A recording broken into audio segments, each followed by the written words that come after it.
সামনেই তো রোজা আসছে, কি ভাবছো ইফতার দিবা নাকি?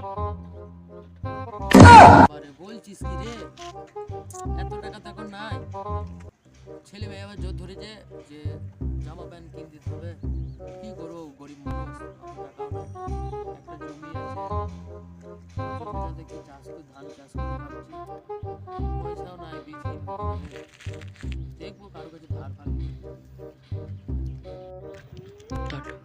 শালা গিফট টাকার গাদাচ্ছে, একটা ইফতার দেবে না।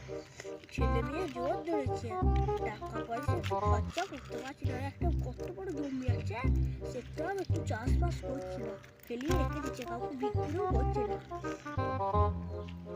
ফিস ফিস করে কি বলছিস রে ভাই? না রে ভাই, এমনি তাকাইলাম ওইদিকে। বেশ তাহলে ভাই বুঝলি,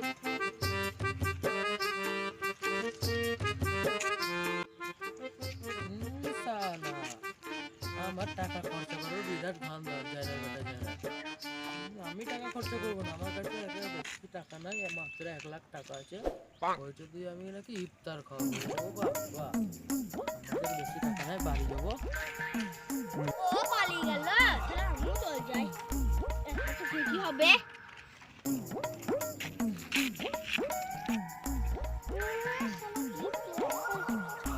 6 মাস আগে আমার কাছ থেকে 10,000 টাকা নিয়েছে, এখন পর্যন্ত দেয়নি, আবার ইফতার দেবে। যাই বাড়ি চলে যাই।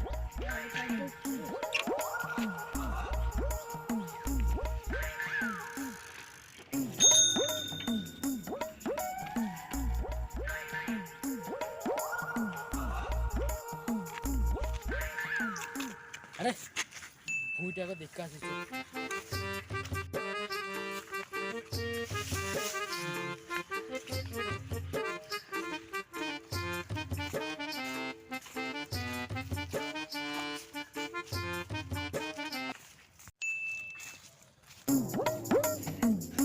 সবাই ধানের চাষ করেছে, আমার কাছে পয়সা নাই, তো আমি কি করবো?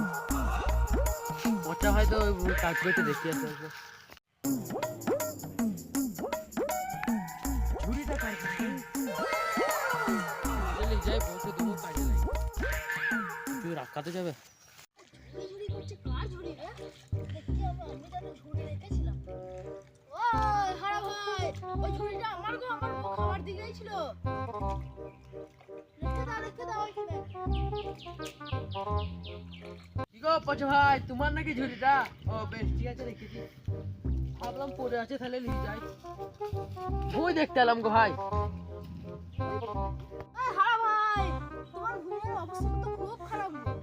তুমি চাষবাস করবে না নাকি এবার? তুমি না করো ভাই, আমার চাষ না করলে আমার খেতে পাবো না, তুমি দেখতে দাও। না ভাই, পয়সা মাঝে নাই, বীজ কিনবো কি করে আমি?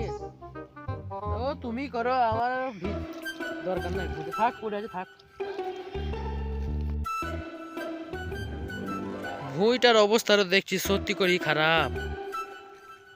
ভুঁইটা চাষ করতে মন গেছে, কিন্তু কি করব, পয়সাও নাই। এত টাকা খরচ হয়ে গেলে, পয়সাকে 1 লাখ টাকা আছে, ওই পয়সাটা যদি খরচ করে ফেলি, আমাদের ভবিষ্যৎটা কি হবে?